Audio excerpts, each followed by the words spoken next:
Bonjour les amis, bienvenue and welcome back to our channel. My name is Nick, or Nicholas if I've done something wrong. Interesting fact, Nicholas in French is pronounced Nicolas, which is a girl's name in England, so there you go. I am 100% English, but I do speak decent French, which hopefully allows me to give you a unique perspective on some of these gritty crime cases. On a beautiful sunny morning in the north of France, a small town doctor with his two children hire a small boat and head out on the calm seas for an adventure. What follows next is something like a spy novel mixed with a horror story combined with a murder mystery all into one. This, my fellow crime dogs, is case number 7, the Godard Family. Anyway, let's get into it. Roll the intro.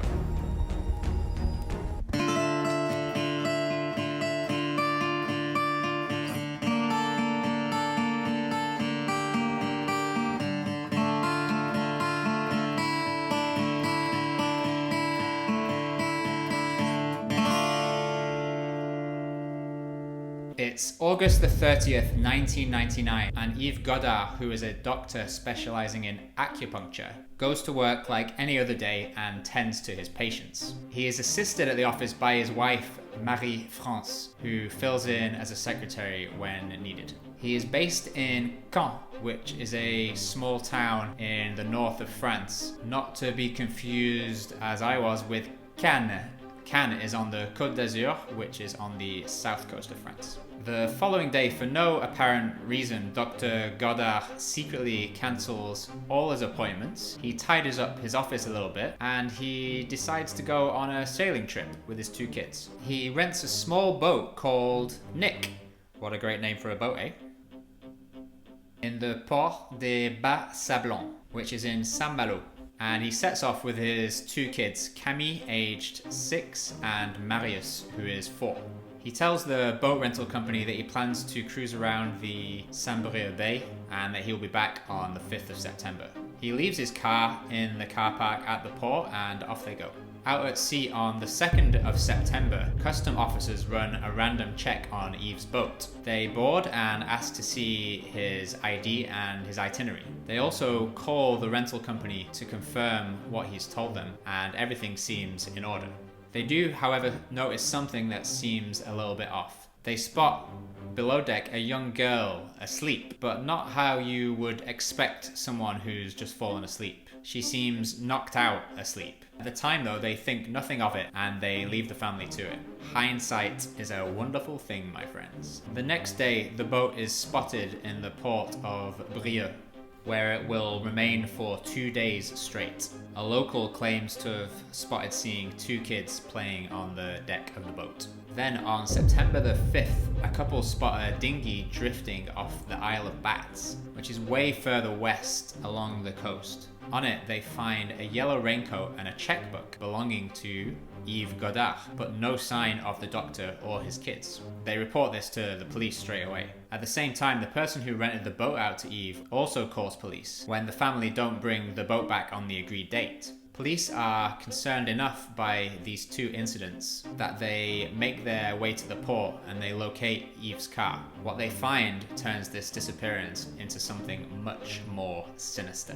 In the back of Yves' car, police find large blood stains, as well as morphine shots, cloths, and cleaning products. Police frantically try to track down any members of the family, but are unable to get hold of anyone. And given what they've just found in the back of the car, they immediately open a murder investigation. On the 9th of September, they search the family home in Tilly-sur-Seulles, and they are no means reassured by what they find. Police make their way upstairs and straight away notice blood on the walls. Then, as they enter the parents' bedroom, it gets worse. The mattress is soaked in blood. It's been flipped over, but there's no hiding the huge blood stain. They find more blood in the bathroom. It looks like someone attempted a quick cleanup but didn't do a very good job. A few days later, forensics finish analyzing the blood from the mattress and also from the car, and it's a match for Marie-France Godard.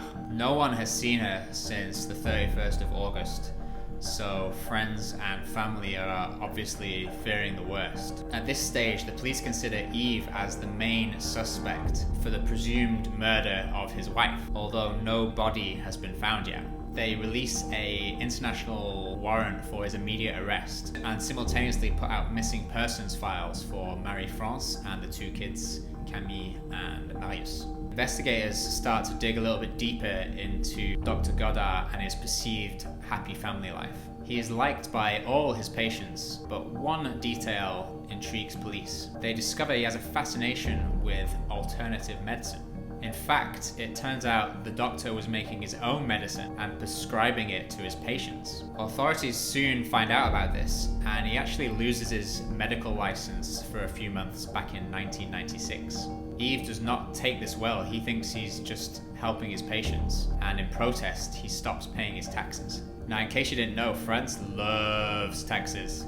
They love those taxes. So when you don't pay, they are quickly on the case. The doctor turns to a local trade union called the CDCA for advice. Their objective is to protect the rights of small business owners and independent workers. He becomes an active member of this group, which is led by a charismatic fella called Christian Pousset. Pousset hated the government and was more than happy to help Yves go to war with the powers that be. The CDCA would often take part in violent protests, and they were becoming a real pain in the derriere for the government. Godard eventually becomes treasurer for this organization, and in the end he files for bankruptcy to avoid paying his debts. The cars are put in the names of the children, and his bank accounts are all emptied. To investigators, it looks an awful lot like he's ready to make a run for it to escape the taxman. Police also discover that Yves secretly booked the boat trip, filling his diary with fake appointments so his wife wouldn't suspect anything. Maybe he was planning to flee with the kids without her knowing, or maybe it was all planned by Yves and Marie-France to throw off investigators. Fine, but if they were in it together, how would you explain the massive amounts of blood in the house? A neighbour witnesses hearing an argument take place on August the 31st, which suggests maybe Yves came clean to Marie-France about his plans to start a new life and leave her.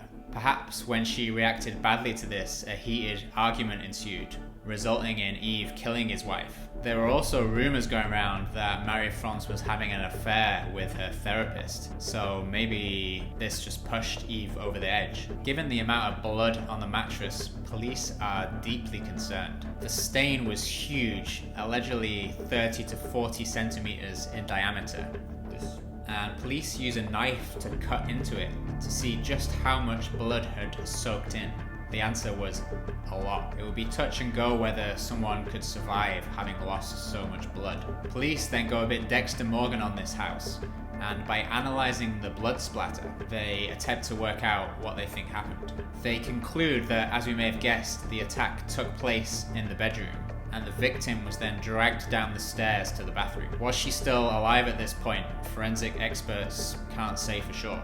Police units searched the local rivers and forests, but there is no sign of Marie-France, Yves, or the kids. Investigators then try to retrace Yves' steps on the morning of September the 1st. It's approximately 8:45 in the morning when the Godard's car leaves the house. A neighbour spots the car, and she claims not only to see Yves Godard behind the driving wheel accompanied by the two kids, but also the silhouette of Marie-France in the back. He arrives in Saint-Malo at around 10:30, where he goes to a little supermarket and he buys some toys for the kids, but no supplies for a trip which is supposed to last 5 days. He also picks up some cleaning products, which we now know were used to unsuccessfully clean up the blood stains in the back of the car. It seems likely to police at this point that Marie-France was already dead. When they meet the boat renter, the renter claims that Yves was very relaxed and the kids were playing without a care in the world. It's possible Yves told the kids that their mum was sleeping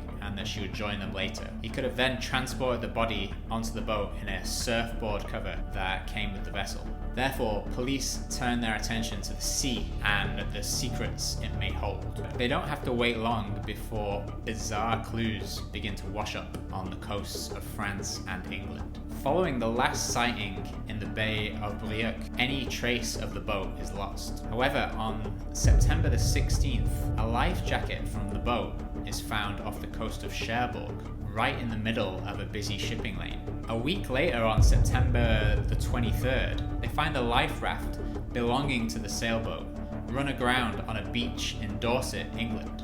The police therefore start piecing together these little clues and think maybe Yves got into some trouble, possibly sinking, which would explain the various items floating out at sea. However, a couple of details don't make any sense to investigators. Firstly, experts tell police that there's no way this life raft would have ended up where it was found unless it was placed there. Currents would have taken it in a completely different direction. Secondly, the life raft found on the English coast was built in such a way that it couldn't just spring into life on its own. Someone would have to open it up manually. Also, the roof of the life raft was ripped off, and the bottle which triggers the inflation was missing. It's as if someone tried to make it look like it had sunk. I'm trying to picture the scenario here if he really was sinking. Yves is an experienced sailor, he's adept to rough sea conditions. If he was in trouble, why didn't he just use his radio and call for help? Following the results of these expert opinions, it now seems more likely to police that the doctor tried to fake the sinking by throwing certain objects overboard. He was an intelligent man, so certainly capable of organising such an audacious plot. In October 1999, investigators get another lead. Anonymous letters from a mysterious Corbeau claim that Yves and his 2 kids are still alive, and they are hiding somewhere in the Isle of Man, which is situated in the Irish Sea. Now, if you've watched our previous video about Grégory Villemin, you will know exactly what a Corbeau is. If not, there's a link to that video in the description. A Corbeau is an anonymous writer, usually with bad intentions, but this one seems intent on helping or indeed trying to save the children by giving up information. With few leads to go on, police follow this one. It leads them to a hotel on the Isle of Man where the owner claims to have seen Yves and the kids during the week of the 7th of September. He says he recognized the boy at first, then Yves, but with a different appearance. His hair was shorter, he had glasses on, and he also had a mustache. However, despite this and other sightings, they fail to find the family on the island. Then on the 21st of October, police receive a second letter from the anonymous writer, this time claiming that the doctor and his 2 kids are further north on the Isle of Lewis in Scotland. Scotland! It seems like a bit of a wild goose chase, but given the lack of information they have, they send 3 officers up there to check it out. An employee of a boat company formally identifies Godard and the 2 kids. He claims that the previous day he sold them tickets to a place called Ullapool, which is in the north of Scotland. There are also other sightings as well on the island, and it looks like police are closing in. In fact, as every day passes, it feels like investigators are getting closer and closer to finding Yves and the kids. There's real hope now. However, a legal mishap delivers a cruel blow to the investigation. The French magistrate at the time failed to keep the British authorities up to date with their presence on the island and what was going on in the case. And as a result, they broke a couple of wee laws. They were told to pack their bags and head back home. Police returned to France dejected, with just visual sightings of the family and no real proof to go on. Just when the case is about to turn cold, a fisherman breathes new life into this mystery. On the 16th of January 2000, he is out on his boat, and instead of catching a fish, he catches a bag, and it's full of the family's possessions. In it, we've got both the parents' driver's licenses, Marie France's handbag, don't know what that's doing there, she wasn't even on the boat, or was she? Binoculars, A hammer, registration papers for the cars, clothes, okay, one normal thing in the bag, and a checkbook. Who carries a hammer around in a bag? Unless you're gonna bop someone with it. Anyway, bizarre. On the 6th of June, another fisherman, Jerome Cabaret, is out trawling off the Brittany coast, and he finds a skull, and you can tell from the size of it that it's a child's skull. He calls the police straight away, and their immediate reaction is this could belong to one of the Godard children. Unfortunately, they were right. According to experts, the skull had been in the water at least since February, and on testing the skull, they conclude it's that of Camille. Police are now leaning more to the side of this could have been a terrible accident, but there's still no sign of the actual sailboat. They focus their attention again on the Bay of Brieuc, where the last confirmed sighting of the boat was. The Navy are called in to try and locate the boat, but no luck. In a further twist, on February the 11th, 2001, Yves' medical card washes up on a beach called La Chapelle. Then on the 22nd, his credit card washes up on the same beach. On the 24th of May, a third card is found. The local judge orders a search of the beach, but they don't find anything else. So strange. On June the 3rd, a diver finds another card belonging to Yves Godard. No wonder this guy was in debt. How many credit cards did he have? And so they search again, this time with a tractor. July 31st, another card is found. Déjà, why do they have so many credit cards? And secondly, where the hell are they all coming from? The cards are all slightly damaged, but there's no way they've been in the water all this time. Either Yves or someone in the family is still alive and is leaving the cards all around the beach, or maybe someone, an unknown killer, is doing this in the nighttime and, distributing these cards. So local police, they organize night patrols to try and catch someone in the act, dropping the cards, but they find nothing. Alright guys, I need your help here. What do you think is going on here? Because to be honest, I've got no idea. Let me know in the comments below. Police are now, they're running out of ideas. After 2 years and an expensive investigation, which has taken them all the way to the north of Scotland, they are no closer to finding Yves Godard, the remaining family members, or the sailboat. However, they do strongly believe now that he killed his wife and his 2 kids and is now on the run. People that know Yves, however, find this hypothesis absurd and unimaginable that he would harm his children. 3 years later, in 2004, witnesses claim to have seen Yves Godard in South Africa. Others claim to have spotted him in Crete, Miami, some places in Asia. This guy's been spotted all over the world. Police follow up on these sightings, but it's like they're chasing a ghost. On the 13th of September 2006, a fisherman is at Herd's Deep, an underwater valley situated in the channel. He's trawling deep in the sea when he catches something bizarre in his net. It's 2 bones, later identified as a fibia and a tibia? No. A femur and a tibia. When police analyze the bones, it is confirmed they belong to Yves Godard. So if he's not on the run, then what the hell happened here? The most likely scenario for police is that Yves Godard killed his 2 children before faking a shipping accident to cover up his suicide, taking his 2 children with him to the bottom of the sea. Despite years of searching, the sailboat has never been found. And we're not done with all the cards here, because on the 14th of December 2008, a health insurance card belonging to Yves washes up on the same beach 7 years after the first card was found. And guess what? It's in perfect condition. So if Yves did commit suicide and kill his entire family, who has all his cards and is distributing them at random intervals on this beach knowing that they will be quickly found. Something does not add up here.